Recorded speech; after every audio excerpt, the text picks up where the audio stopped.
Hey, you're listening to the Reasons Podcast. Sit back, relax, and enjoy.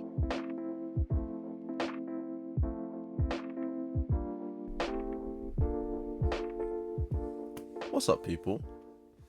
And welcome back to another episode of the Reasons Podcast. I kind of feel awkward doing an intro when there's actually video, because I remember the last time I was like, oh, hey guys, it's going to be the first time with video. And the thing is, I don't even check the analytics anymore for this series or for this podcast, because it changes the way that I think about it. It makes me think, oh, this one was better than the last one because more people saw it. And there's a whole host of reasons why more people could have seen it than the last. And with the amount of people that listen to this podcast, it's normally not due to the quality. It's normally just because more people just decided that they wanted to tune in. So I stopped looking at analytics because I remember, there was one time, I think when I had Nathaniel on, I was like, oh my God, this is going to blow up. It's going to blow up. And it didn't blow up. It did well, but it didn't blow up, right?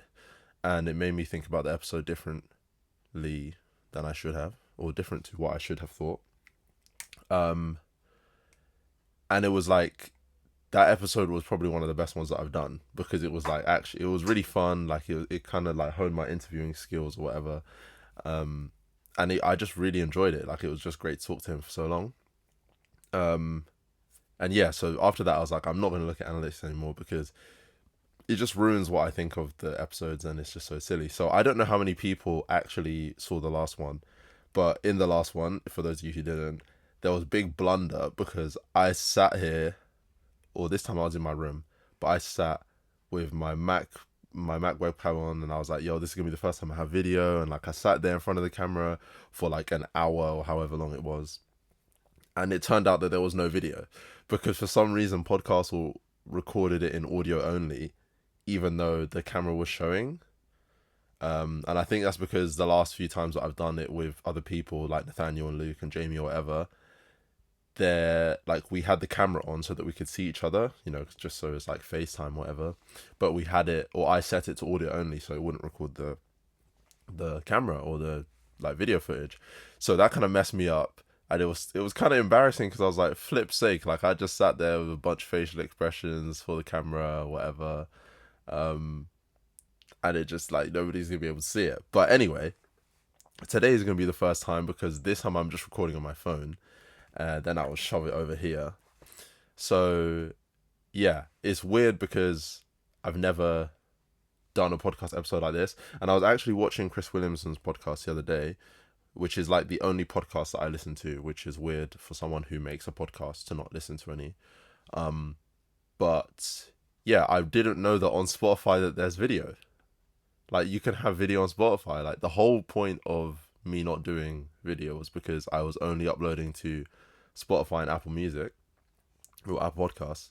And I was like, well, they don't have video, so there's no point in me doing it, because I'm not going to do to YouTube yet, or I'm not going to upload to YouTube yet. And apparently there's video on Spotify. In fact, there's captions on Spotify. It's not just video. If you decide you don't want the video there, then it will just do subtle captions for you, auto AI captions. And I just thought that's so cool.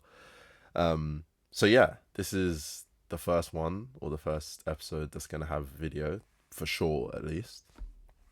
And today I kind of wanted to talk about work, and what people should think about when it comes to work, or finding a job, or if you have a job, what you should want from your job. And it's not really going to be advice to people about what to do with their working life, with their careers, because I don't have a job, because I'm still a student. But it's kind of like with most of the things I talk about on this podcast, it's mainly just a way for me to think out what I'm thinking, to speak out what I'm thinking about a certain topic, and it'll probably help me navigate the topic and actually find a solution to my problem. Because the problem is, I don't know what I should want from my career, because I'm so conflicted on so many different aspects of a career, that I don't know which one should be the driving force of what I decide to do. So those driving forces those different aspects of a career are money, enjoyment, relationships, connections, all those different things, right? and I place quite a big emphasis on all of them. Like, I would love to. Sometimes when I'm broke at uni, I think, wow, I actually just want to get a grad job that pays me like 60k a year, even if I'm just sitting at a desk and crunching numbers every day, because 60k a year would actually be life changing, right? So I think about what could I do with 60k? Like, I could probably save up relatively quickly to get my own place. I could get my own car. I could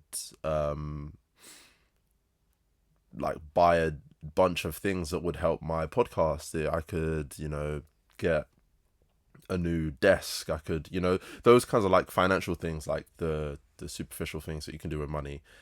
Obviously, as a uni student, when you don't have that, it's really appealing to you to have all of that stuff, because you're like, wow, I like this would actually change my life. Like, if I said to my mom, like, hey, I could buy you a new laptop, like, she's had a whatever laptop she decided she wanted for the last, like, I don't know, 30 years since she's been working, right? So to her, it doesn't mean that much. Whereas to me, it's like, ooh, that's pretty cool, right? So there's that aspect of it. And when I think about that, I think, okay, right, I'm just going to apply to a bunch of grad scheme jobs that pay like 35k base salary for like graduates. And I don't care what it is. I literally, like, I'm not bothered, because when the money comes in at the end of the month, I'm going to be happy. Right. And I don't know. Every time I go to do that, I'm like, this is just not for me. Like, I can't imagine myself doing it, even though the financial aspect of it really entices me, and I really, really want to do it because of the financial aspect. But I just, for some reason, something is stopping me. So then I think, all right, what is it that's stopping me, right? And a big part of it is enjoying what I'm doing. And I always preach on here and in my YouTube and TikTok or whatever, like, I post stuff, that you should enjoy the things that you spend a lot of time doing. Even like my last YouTube video is about doing the thing that you're naturally good at.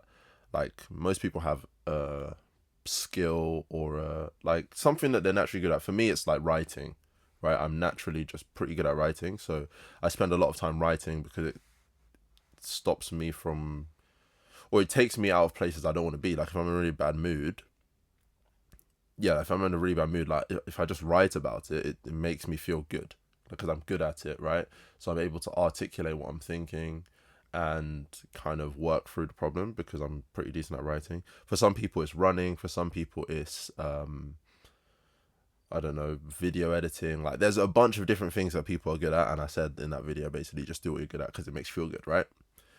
And when it comes to a job, right, obviously it's much more difficult to say I'm just going to do what I'm good at, because you might just not get a job in that. Like, I might just not get a job as a journalist, but I should want to enjoy it, right? And I remember when I was like, I began saying this probably when I was like 15 or 14, something like that, that with my job, the only thing I don't care about what the job actually is.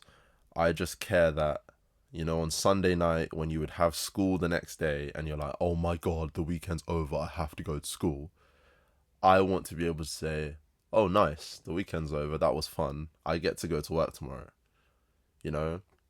Instead of I have to, it's I get to. And that's all I've ever really cared about when I thought about, working. And I guess that was a pretty privileged position, because when you're at school, you don't have any problems like financially or like career wise, because you don't even have to think about it yet. So that is probably the easiest thing to think at that point, is that, hey, I just want to have fun. I just want to enjoy my job. So there's that aspect of it where I'm like, I really just want to do something that I'm going to enjoy, like something that's going to get me out of bed in the morning, excited to work towards. So then I was like, if that's the case, then I'd really like to work in media, right? I'm running this podcast and my YouTube and the TikTok, and I edit all my videos and I script all my videos. And I even just was talking to this guy about being like a script editor for his YouTube channel. So that stuff is like really naturally fun to me, because I mean, why else would I be doing it? Like, I don't have to do this, bro. I could be sitting in my room right now playing PlayStation or watching TikTok, or just doing any other host of things that are like not working towards anything, right? But I obviously have an affinity for it. I obviously care about it and enjoy doing it. Otherwise, like I said, I wouldn't use my free time doing it. So in that regard, doing something in media would be really, really fun. And a lot of media jobs have the added benefit of like they actually pay relatively well as well. Like I did my first ever job application, like proper job application, not like a part-time whatever job. My first ever job application the other day for this like this grad placement. It's like a 1 year fixed term contract at Sky, like Sky Design, and it's like I don't know, like 30 to 33k or something like that. And to me, 30k is actually fake money. Like that's actually not real, right? If you 1 month's paycheck is probably like all the money I've made. Actually, no, that's not true. Okay, wait, maybe like 3 months' money, which is like what, few thousand? Nah, it's like 4 5k. I don't know. My maths is actually all over the place right now. It's way more than that. Anyway, like 2 months' work, right, would probably be more money than I've ever made doing part-time work in my life. So when the first paycheck would come in, I'd actually have like probably more than half of the money I've ever had in my life to spend. That's like my own money, not SFE or whatever, like straight money that I've earned, right? So then I have this perfect storm where it's something that I like and it's also financially viable. It's not like a 20k job where like I will not be able to live. So then I have that, right, which is really, really cool.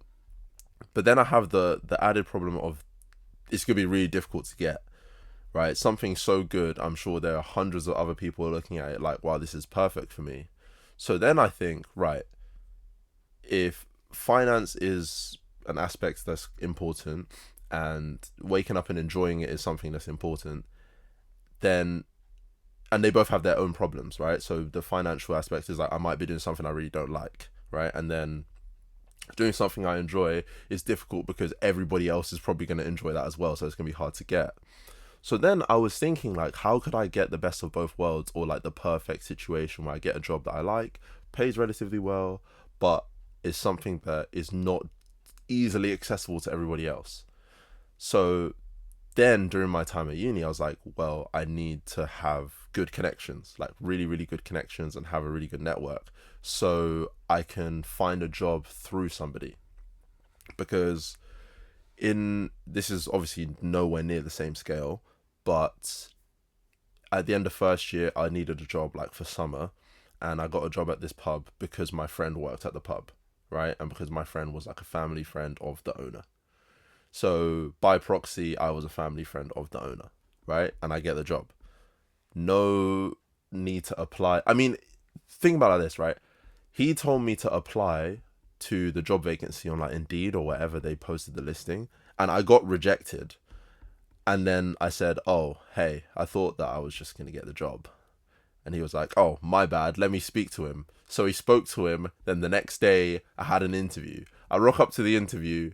Don't worry, mate, you've already got the job. Just sign here and here. And it's like, what the hell is going on, right? You rejected me from the vacancy or from the application process, right? So obviously you weren't messing with me, right? But because of my connection, which is like it's a good connection. It's like a fringe close connection, right? I just get the job. So then I was like, damn, connections are a cheat code. And even recently, my favorite saying has been, I sound like LeBron James, that's my favorite saying right there. My favorite saying recently has been connections are the most valuable currency, or connections are the best currency, because they actually can get you anything. Like connections can get you things that money could never ever get you, right? I could probably have paid to get that job, sure, but I definitely wouldn't have had enough money to convince him to hire me. Whereas the connection just gets me the job, right? And there are, even on like larger scales, there'll be people who won't be willing to take any money to do something for you. But if you're a good connection of theirs, then sure, they'll do it in a heartbeat. So I was like, damn, connections are a cheat code. I need to just like meet a bunch of people. So in this like time now where I'm looking for a job, or not looking for a job, or trying, I don't know how to describe it. How would I describe it? I'm looking for a job, but the problem is, right, I don't finish uni until like the end of August. So anything I'm looking for right now starts in like May or June, or like something that I'm just not going to be here for, right? I'm spending the entire summer in America doing like this summer camp and writing my dissertation, so I simply can't start a job anyway. So I'm looking for a job, but then I'm kind of just networking and trying to find what, or narrow down exactly what I want to do. But because that's like my position right now, and I'm not desperately looking for a job, I thought, why don't I just talk to all of the people that I know that are in and around the media like industry and just ask them if they know anybody? Because if I can build a really good relationship with someone that they know, then maybe I'll be able to get a really, really good job somewhere down the line, or, you know, immediately out of uni. Or even better still, if my friend can vouch for me to this person, then they'll just hire me. Let's say they have a vacancy, basically the same as the pub, right? They've got a vacancy and my friend refers them and they have a good relationship with my friend. Now I've got a job and I didn't have to go through the process of fighting 50 other people for the job, right?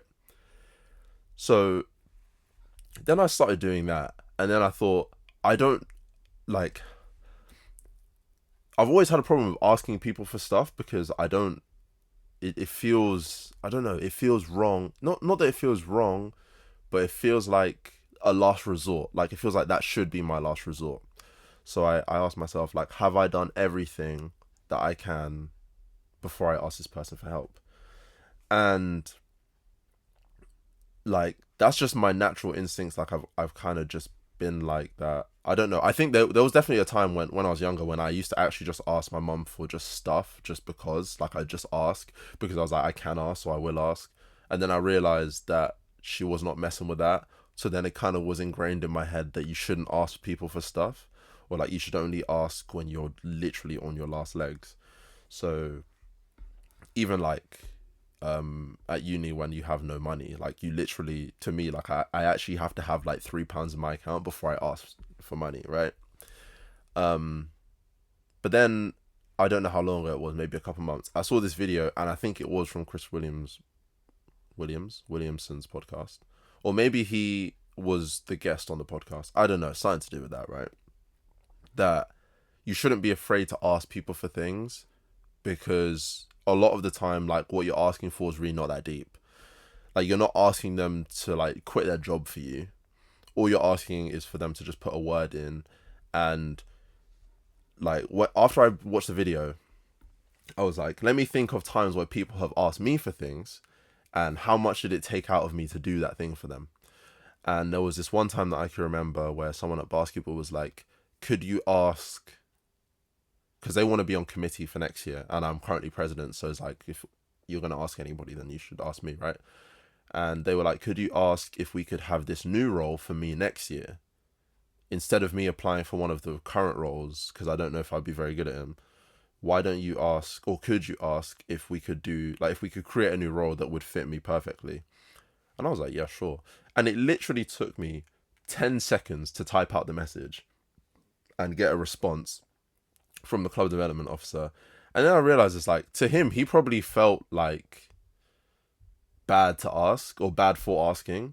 Like, I remember he was like, oh, sorry if it's too much of a hassle. And I was like, when you have so much stuff going on, you think that things like that are a hassle. Like, you really think that, you know, that extra message you have to send, or that extra form you have to fill out is like actually a big deal. Then you realize it took 10 seconds to type the message out. You know, you get your response and then it takes another 5 seconds to copy it over or forward it to that person saying, oh, hey, look, this is what they said. And it changes everything for them. And now he's on committee next year, right? So even that tiny thing of him just asking me to ask somebody something, he asked a little thing of me, and now he's got something out of it on committee, and I'm happy for him, and I'm happy for the committee as well, because he actually will be very valuable to them.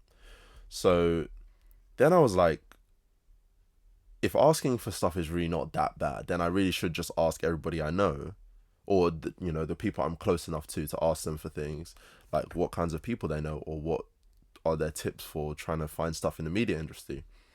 And like, that's where I'm currently at, is that I'm just connecting and networking, but I'm still kind of unsure if I'm doing the right thing. And there's tons of things that you in your life you think, am I doing the right thing? But this is kind of a big deal, right? Or at least that's what it feels like. And that's what prompted me to make the podcast episode on this. And I was actually gonna do it tonight when I got like back from. I'm going to go play football in a little bit.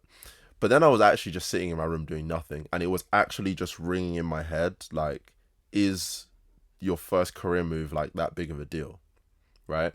Is the first place you go to work after uni, like, is it really that big of a deal? Like, right? And it's like, it's really messing with me because part of me is like, yeah, it's a big deal because a lot of people stay at the same place forever, or like, that's not. I mean, it's true. Like a lot of people do, but maybe not the majority. But like some people stay at the same place forever, right? So you would like to, if you were going to be one of those people, be somewhere that's good, right? You don't want to be in an industry or at a company that you don't like. So there's that, right? You want to start somewhere good, somewhere that you could see yourself staying for a long time. Like you don't want to be somewhere for a year and then just leave. Like if it's your first job, but at least that's what I think.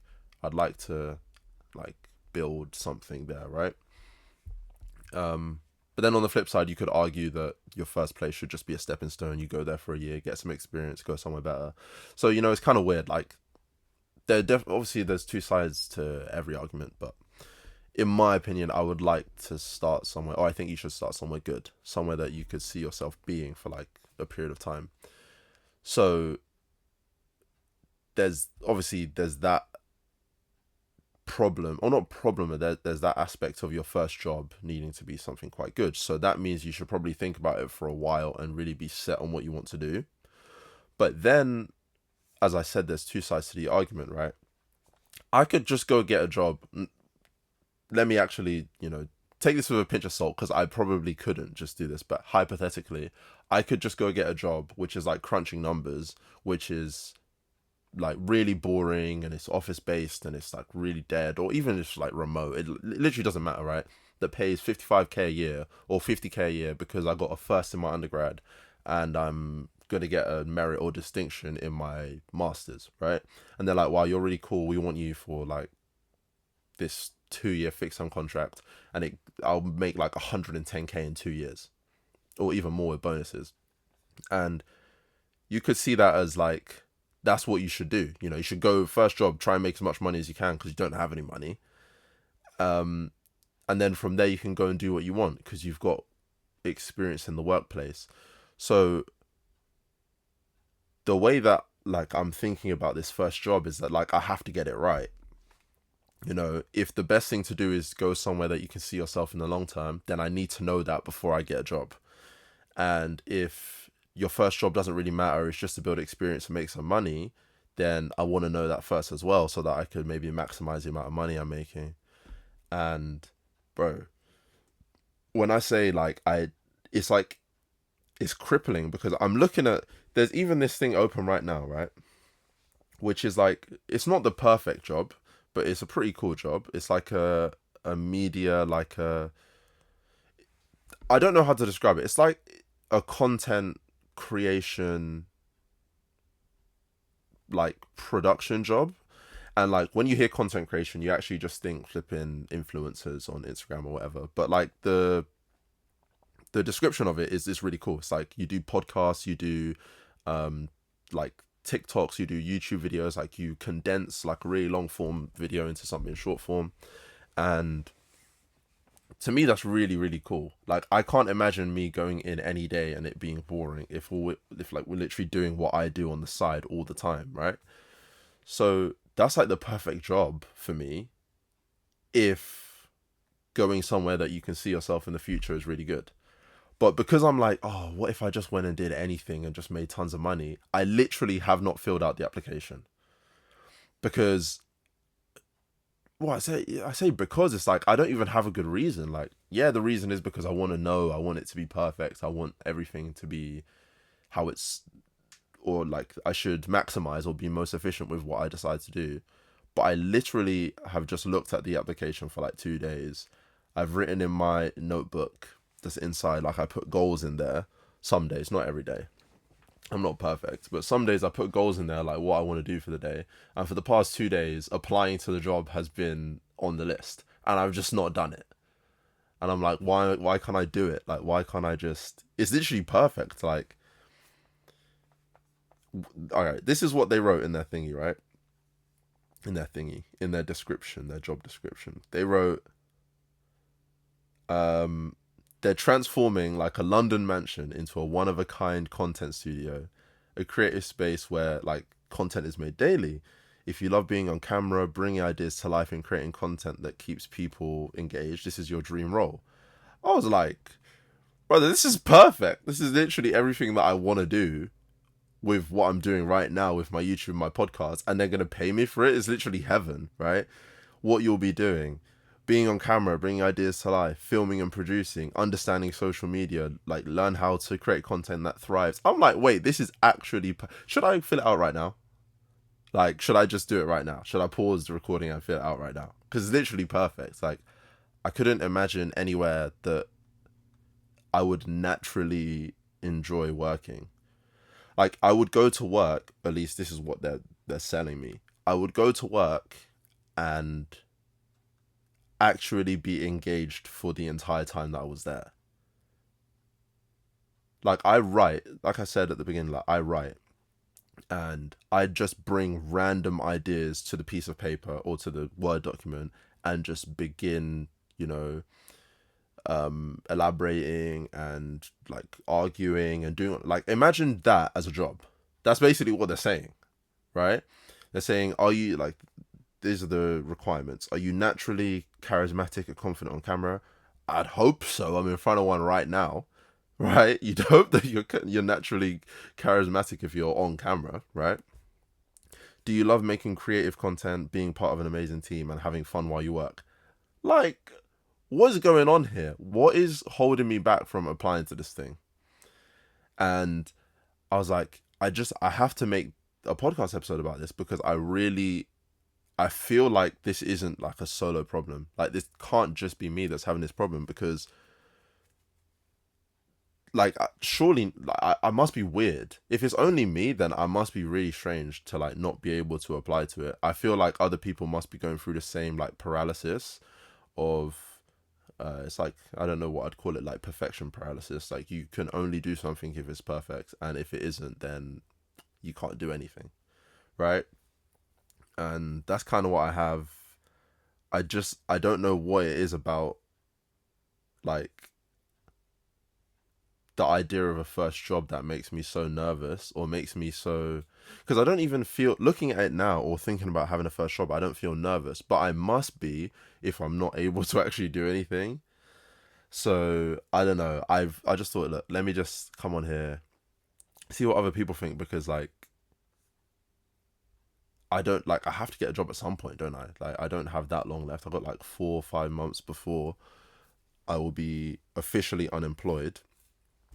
And then there's the other, I guess there's no third side of a coin, but like, let's, the outer rim, let's just assume that that's the side of a coin. And it kind of actually works, because the two sides of the coin that, you should get, like that I was talking about earlier, that you should get a job that you like, or you should get a job that's financially good or whatever, right? Those can be the two sides of the coin that, just the faces of the coin. But the outer rim, which is significantly smaller than the faces of the coin, or at least you perceive it to be significantly smaller than the faces of the coin, could be just being unemployed, right? You could see the outer rim of just having a year to just be unemployed and do part-time work. And I've not really considered that. And that's why I say it's perfect. Like, the analogy is perfect, because the two sides of the coin are really big, and they're facing you and they're looking at you. So to me, that's what is going through my mind most of the time. But then you have the outer rim, which is like, you could literally just be unemployed for a year and the world's not going to crumble. Like, it's not going to end. Like, some of my best friends finished uni last year and didn't do a master's, and literally have just been unemployed for a year, just doing whatever. And they're chilling. Like, yeah, they might not be breaded up, they might not be going on holiday or whatever, but they're fine. They're doing good. They're happy. I see them. They're smiling. They're like financially stable enough to go out. Like, they don't have to sit at home because they don't have any money. So, that's my thought process. And I don't have a solution. And most of the time when I come on here, I don't like just find a solution while I'm talking. It's normally after the episode, or after somebody like leaves a comment or messages me about it, that I'm like, oh wow, yeah, that's kind of what I think.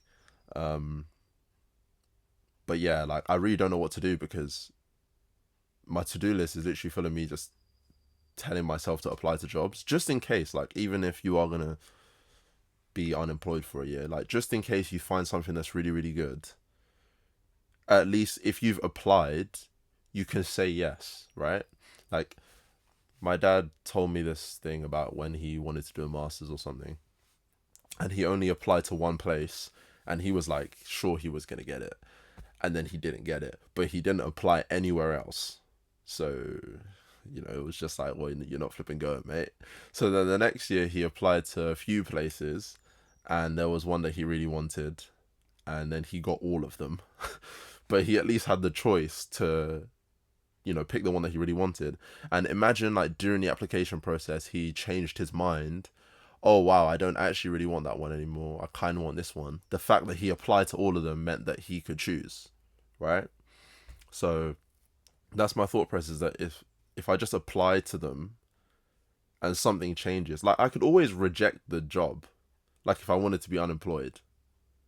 I can't imagine somebody saying that they want to be unemployed, but you know what I mean? Like if I wanted to just take a year to chill out or whatever, then I could reject the job offer if I got the job. But if you don't apply to the job and you're like, well, I don't really want to be unemployed, well, now you have a problem because you can't choose now. You're confined to being unemployed. You have no choice. So I think that's gonna be my goal for the rest of this week. It's Tuesday. By Sunday, I'm hoping that I've applied to like 3 jobs on top of the one I've already done.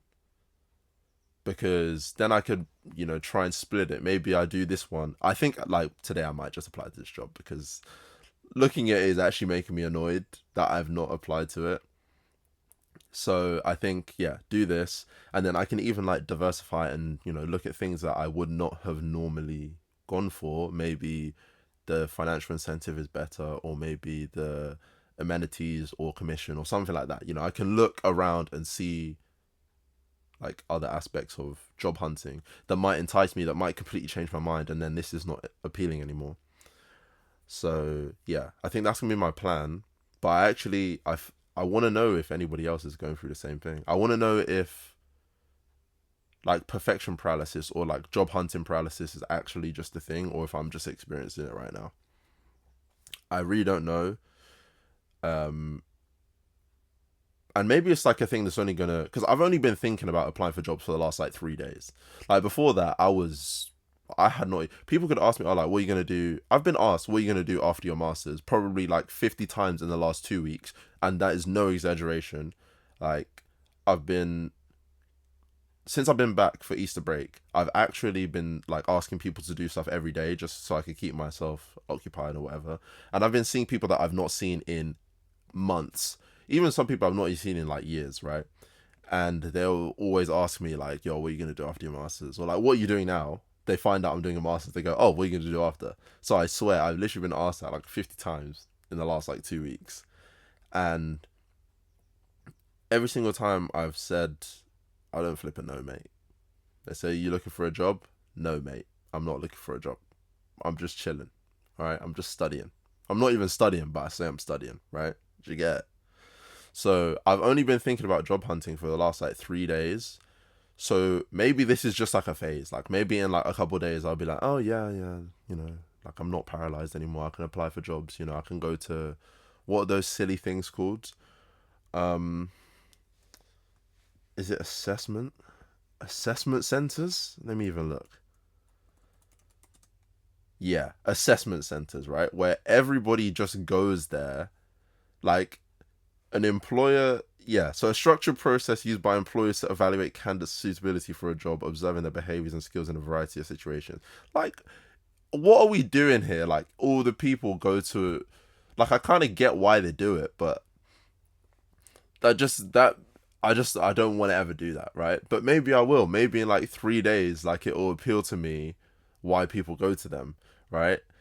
And I guess because I didn't explain it very well, basically what it is, or the gist that I've got from it, from my friends that have done it as well, is that a bunch of candidates will go somewhere, they'll go to like an office or something, and the employer will put them through a bunch of tasks.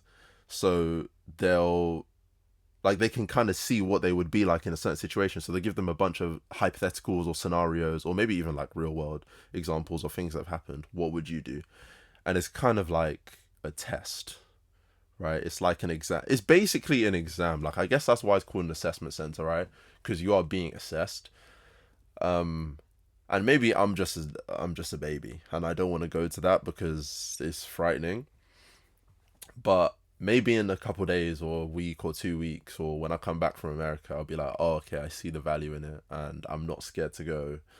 I don't need to get a job through a connection. Like, I back myself against these people, that kind of thing. So I don't know if like any of you have even thought about job hunting, if you are the same age as me, obviously, because if you're like 25, you might have a job, or if you're 18, you're probably in school. But if some of you are around the same age as me, have you thought about like finding a job? And if you have, is it easy? Like, are you finding it? Are you paralyzed like me? Like, are you finding it really difficult to know what to do, when to do it, where to do it, how to do it? Like, is it difficult, or am I just a drone? Am I a bot? Do I not know what I'm doing? In other news, it's my birthday next week, and this is probably why I'm like subconsciously nervous, because I'm about to turn 22. In literally 7 days, I'm going to turn 22. And I don't feel like I've done anything. Like, everybody feels like they haven't done anything, right? So whenever I say that, I actually stop myself and say, you've actually done quite a lot. Like, you've probably done more than the average 21-year-old. But still, you always feel like you could be doing more. If you're ambitious, you always feel like you could be doing more. So, yeah, I don't know. Being 22, and I guess I'm still in school, so it's different. It's like, if I was 22 and I didn't know what... If I was having this paralysis and I was not in school, I would actually be like really scared, because I would be like, what's wrong with me? Like, how do I not have stuff in order? How do I not even know what to do? You know? But no, I'm not there yet. I probably will be soon, by the looks of it, or by the amount of time or passion that I've put into finding a job. Like, surely it's not so easy as you think about finding a job and in 3 weeks you found something good, or like in 2 months you found something good. Like, some people are looking for jobs for like a year and they still can't find anything. So I don't know, we'll see. But I thought I'd come on and I'd make this episode now instead of just rotting around for the day. But yeah, also, actually, I on the topic of writing, because I did speak about that earlier, I produced maybe the best piece of work I've ever produced in my life. Like, I've written at uni, I've probably written like 25 essays, right? Like, marked essays, and like, you need to, like, when I do uni essays, like, I actually put everything I can into them. Like, I don't ever write essays thinking, ugh, this could have been so much better. Like, yeah, I probably could have done a bit more work, right? I could have, instead of writing it with 6 days to go, I could have started 2 months early, sure. But like, when it comes to writing it, I do actually write the best possible thing that I could write. And the other day, I published this thing called The Nice Guy Paradox on my Substack, which I'll put in the description. Essentially, for like my whole life, basically, or not my whole life, but for the majority of my life, I've been a big, fat, ugly, round people pleaser, right? I've cared so much about making everybody happy because I thought for a long time that that's what made me most happy. If everybody's happy, then it doesn't matter how happy I am, because like, everybody's happy, right? And like, that radiates, and I feel really good because I've made people happy. And I convinced myself for a really long time that making people happy made me happy, right? And then recently I realized that that's just not fucking true. Like, that's just not true. Like, it can't be your primary. I just don't believe that making other people happy, like, you could have a select few people, like making your mum happy, making your wife, your girlfriend, your best friend, even like making them happy could be your primary goal, or your primary fulfillment. No, primary fulfillment or primary fulfiller, right? The thing that fulfills you the most. That could be it, right? But not everybody. Like, everyone, the random person you see walking down the street, the person in your YouTube comment section, like, you can't tell me that just pleasing that person is what makes you most happy. You don't even know who they are, right? And for a really long time, I used to take so much pride in just making people happy, like just anyone, because I thought it was really nice and it made me a really good person. And being a good person was like the most important thing in the world, because it meant that like people will respect you and people will know that you stand for good things. And, you know, just all of these reasons why being a people pleaser might be good. And as my last episode, I think it was my last episode, when I was talking through some of the stuff that I've been going through the last like month or so, I realized that it just, being a people pleaser does not serve you in the slightest. And even more importantly than it not serving you, like, it doesn't serve the people that you're trying to be nice to. Like, it just doesn't, right? And like, I broke it down into like three. I know I'm going off on a tangent, but hey, it's a podcast. I feel like that's what you're supposed to do, right? I broke it down into three like aspects of being nice, right? Or three versions, or yeah, I guess we'll just go with versions of being nice, right? Or that situations might require. There are some where you just need to be nice in the short term. Like, you really need to just console your friend. And the example I gave in this was, let's say like a parent died, a friend's parent died, and they come to you to talk about it, right? They just need to be consoled because they're really upset. Now, even if that parent was terrible to your friend and all you ever heard from your friend is how bad their parent was, how nasty they were to them, how many bad things they did to them or for them, or just, you know, in general, as a good person, or the nicest thing you could do is give them short-term happiness, right? Or short-term kindness, short-term niceness, because reminding them about the things that their parent did now that they're gone doesn't do anything for them. The only way that you could see it as doing anything for them is to say that you should avoid people like that parent in the future. But even still, like that, the trade-off of trying to look towards the future like that is that your friend is really upset. You actually just need to make them feel a bit better, right? That's the nicest thing you can do for them, is in the short term, like, that parent's not coming back. They really just need to feel good, right? But conversely, some situations need you to be nice in the long term. And so like the example I gave in it was, let's say your friend just came out of a relationship, and they like, the reason that the relationship ended is because your friend is just terrible at communicating. Let's say they were upset with their partner, they didn't say anything, or let's say they really did care about their partner and they never ever like affirmed them, they never used words of affirmation, they never were like affectionate or anything like that. Well, if it ends, right, and that's the primary reason that it ended, then it's kind of the fault of your friend, right? Regardless of what the, not regardless, or if the other partner had done nothing wrong really and had just, you know, just been existing in this relationship with someone who can't communicate, when it ends, right, your friend's obviously going to be really upset. But I think that the least nice thing you could do is tell your friend, oh, it's okay, you deserve better, somebody will treat you the way you deserve, they, you know, your worth is so much more than they sought. All of that just absolute rubbish that you hear nowadays from people when they like their friends break up with somebody, or, you know, when they stop being friends with someone, is like the least nice thing you can do, because that person is set up to have those exact same relationship failures and friendship failures in the future. Like, if you don't say to them, hey, you might want to work on your communication, like, hey, don't be horrible, right? Don't be nasty and say you're just a terrible person, you can't communicate. But if you, along with consoling them, say, hey, look, like, I know it's really tough, and like, I know you're going to feel better soon, like, you're going to heal, you're going to feel much better, you're going to find somebody in the future, right? This is not the only person you're ever going to be with, but you should also maybe work on your communication, right? Maybe if you know, you affirm them a bit more, or if you know, try practicing affection towards people that you care about, like tiny things like that that might actually help them not have a situation or prevent them from having a similar situation in the future is the nicest thing you can do.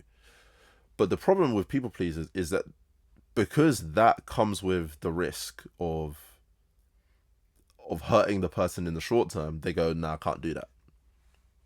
Can't do that. I refuse. Because the cop-out easiest nice thing to do is to just be nice to them and say, hey, look, this person doesn't deserve you. You're going to find someone better. Right? That's the default nice thing you can do. And there's no controversy. Right? As soon as you start trying to be nice to both the current iteration of them and the personal, like the version of them in the future, then you start risking upsetting them, because you're like, what do you mean I need to, your friend might say, what do you mean I need to communicate better? You're supposed to be my friend. You're supposed to just be there for me. Why are you sticking up for him? And that's what people pleasers, or like when I was a people pleaser, it wasn't a very easy transition. It's not like I'm not a people pleaser anymore. I'm just less of one. I wouldn't be able to see past the fact that they're upset with me. Like I wouldn't be able to see that what I did was actually aimed at being nice to them in both the present and in the future. And basically, like, this piece is just documenting that, right? My, like, what it's like for people pleasers. I even go into a bit of like why people are people pleasers, and why they are nice guys. And the reason I call it a paradox is because by being nice, you think that you're being nice. Like, the nice guys think that they're being nice, but they're actually being very not nice. Obviously, that is not the best grammatical sentence, but it's the best way to describe to you what I'm trying to talk about. And that's why it's kind of paradoxical, because you think that, like, by being nice, right, in the short term, you're actually being unkind, right? And it is actually, like, normally I don't get really excited about things that I've written, because I always, like, you know, when you submit a piece of work, you're like, damn, I missed that bit. Or like you come out of an exam and you're like, oh shit, that was the answer. Like, not that, right? Normally I get that with my pieces of work, but with this one, I actually think this is the best thing I've ever written. I even, like, my dissertation last year, before this, I thought my dissertation last year was the best thing I ever wrote. And I even got academic validation from that, because it was one of the highest grades I've ever received at uni, ever.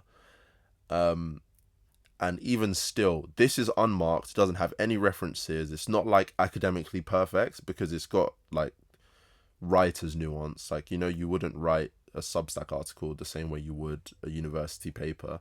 But I think this is the best thing I've ever written, and I really want people to read it. Like, I just want them to read it, because I think it's really valuable.